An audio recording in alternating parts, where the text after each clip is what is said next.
Congrats, you made it to Friday. Hello, I'm John Bachman. Coming up next on Newsmax Now, find out why former GOP presidential candidate Steve Forbes says Hillary Clinton just will be 4 more years of what we already have in the White House. And the deaths of 2 American hostages reignites a debate over drones and who should control them. Plus, learn why some GOP lawmakers want Americans to keep their Affordable Care Act policies and subsidies. It's 1 o'clock here on the East Coast, but no matter where you are, it's time for Newsmax Now. And welcome to the second hour of Newsmax Now. Well, Miranda, looks like Congress could soon start eyeing Obamacare crisis options if the Supreme Court strikes down those government subsidies soon. According to The Hill, some GOP members want to allow Americans to keep their Affordable Care Act policies and subsidies, even if the High Court says the government assistance to pay for them is illegal. While they figure out an alternative, opponents are suing the government in the case of King versus Burwell because they say such aid is available should be only available through those state-run health care exchanges. Hillary Clinton's team goes on the offensive after multiple stories surfaced about the Clinton Foundation.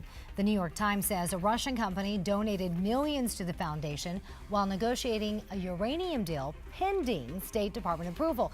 Hillary was serving as Secretary of State at the time, but the Clinton camp says she was not personally involved in that decision. They also refer to an upcoming book entitled Clinton Cash as nothing more than a smear project.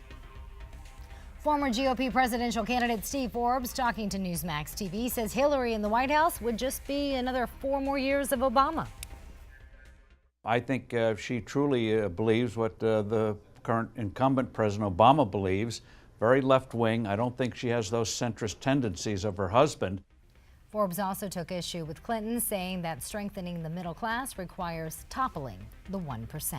And more fallout today after 2 hostages, including an American, died during that drone strike on the Afghan-Pakistan border back in January. American Warren Weinstein and Italian Giovanni Laporto were killed in that attack. That was just made public yesterday. Now, according to Politico, we're learning that the president wanted to transfer control of drone strikes to the Defense Department 2 years ago. But Senate Democrat Dianne Feinstein, the then head of the Senate Intelligence Committee, raised concerns. Now some experts say the policy may have to change. The president has apologized and taken full responsibility for the mistake. And Armenians around the world today mark a century since genocide and ethnic cleansing of Armenians at the hands of Ottoman Turks. In the capital of Yerevan, flowers have been laid at the country's memorial. It is believed that 1.5 million people died. Earlier this month, Pope Francis called these killings a genocide, angering Turkey, which actually had the Turkish ambassador to the Holy See recalled. Yesterday, President Obama marked the anniversary, but avoided using the word genocide. Classes are back in session at an Indiana school today after this very scary moment at their spring musical. Take a look. Just unbelievable. If you could see it, 17 kids were hurt when the stage completely collapsed. The way that I got out was there was a girl who hurt her foot, and I carried her out. And there were functioning stairs on the side, so we carried people up the stairs. Most of the injuries at the Westfield High School were minor, but 1 student was critically injured. Talk about fast food. A conference devoted to using 3D printers to print up food was held this week in the Netherlands. One company called Biflow has a machine that makes what looks to be kind of like caviar, but it's actually made with fruit and vegetables.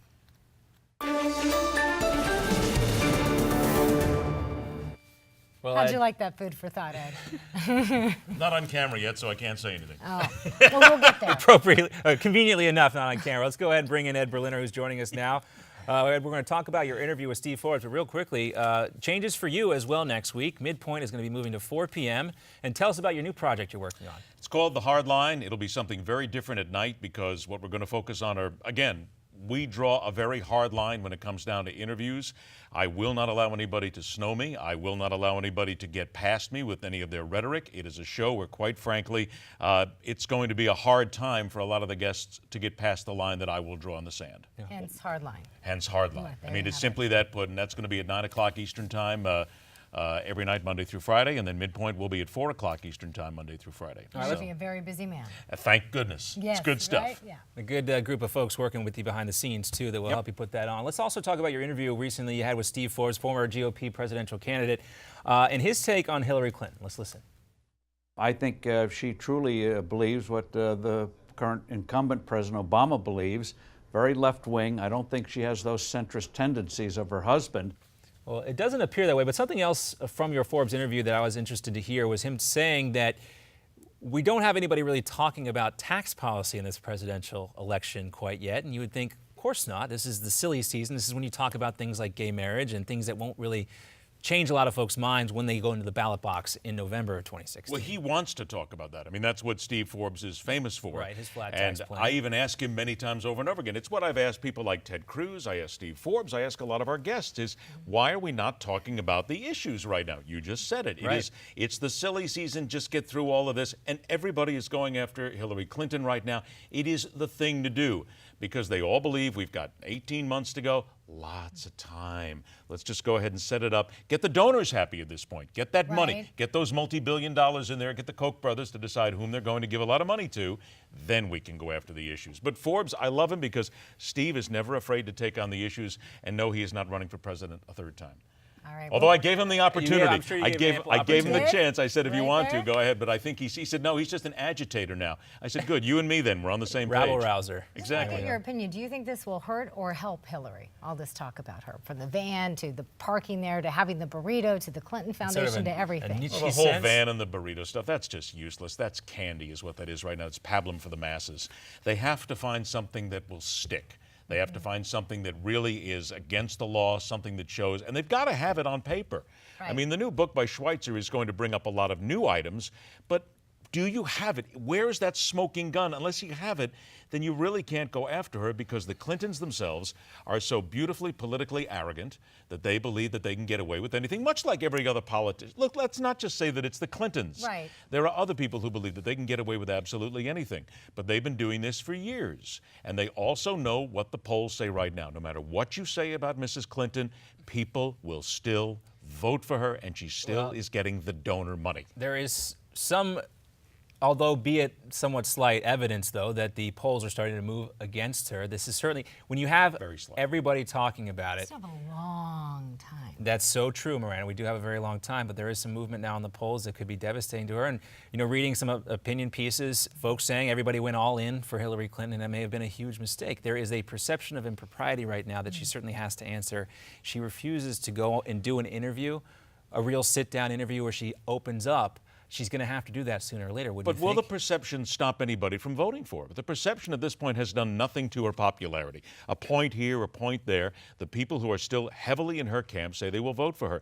Elizabeth Warren is not going to run. O'Malley may still run, but it is still the Clintons' election to win or lose at this point. That's a good point. I guess things will definitely change, and it will be a good signal that she may be more vulnerable. And if we hear somebody like Martin O'Malley getting even more serious about jumping in the race, it seems every day he's throwing out another hint.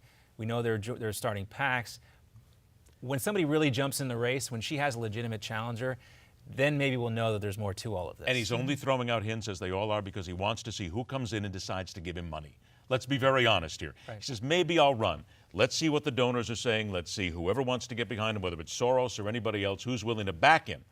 But they haven't had anybody yet come up and say, I'll give you $30 million. We only have a few seconds left, so real quickly, let's talk about what's coming up on Midpoint. We're just going to hang out. We're just going to hang out? No, Victoria Hearst is going to join us because she's going against her family right now, saying that Cosmo is a pornographic magazine. We're going to get very deep into that. She's not the only one who said that in the past. If you looked at what happens sometimes on some of the store shelves, you might want to guess. Bill Spitrino is here. He's got a marvelous new book out that talks a lot about how to get yourself ready for the next stage in life, economically, and of course the political punching bag where we make fun every week of the politicians in Washington. Sounds good. Look forward to seeing I just want to see what you do. I want to see how quick the panic would run in. Yeah, right I was there. like, there's got to be something. Miranda's looking at me right now going, please, God, say something, Ed, please. Yeah, All right, we got to go.